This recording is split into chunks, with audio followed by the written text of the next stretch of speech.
जाता है, अजान चूंकि आप लोगों को केवल हिंदी आती है, उर्दू नहीं आती, तो आप लोगों ने कभी कोशिश नहीं किया होगा, लेकिन एक बार कोशिश करो कि अजान में बोला क्या जाता है।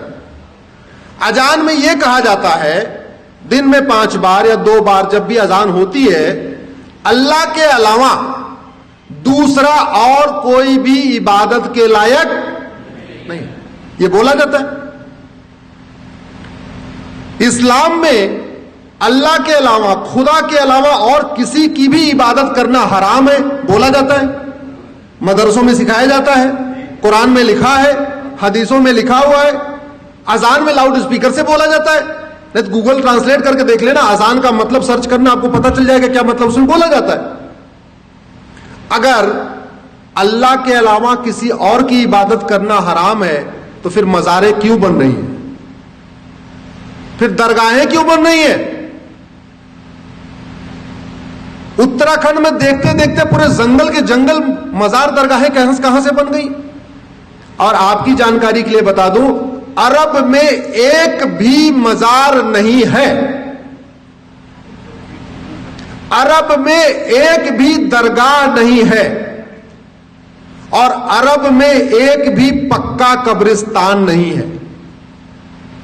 इसलिए नहीं है क्योंकि बुत परस्ती, किसी भी और के सामने सजदा करना, किसी भी और के सामने सर झुकाना, यह हराम है। अब मजार में लोग सर झुकाते हैं कि नहीं, दरगाह में झुकाते हैं कि नहीं, तो सब सवाल यह बनता है, जो कुरान अरब में है वही कुरान उत्तराखंड में है, वही कुरान हिमाचल में है, तो वहां अगर मजार हराम है तो भारत में हलाल कैसे हो गई? अगर अरब में दरगाह बनाना हराम है, अरब में एक भी दरगाह नहीं है, तो भारत में इतनी दरगाहें कैसे बन गई और क्यों बन रही है? अगर अरब में एक भी पक्का कब्रिस्तान नहीं है, यह भी आपको जानकारी के लिए बता रहा हूं, बड़े बड़े शेख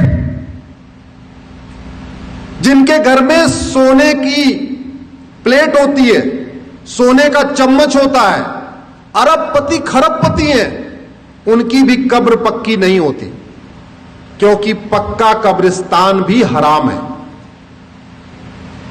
अब सवाल यह बनता है, कुरान वही, हदीस वही, अगर अरब में पक्का कब्रिस्तान हराम है तो भारत में वो जायज कैसे हो गया?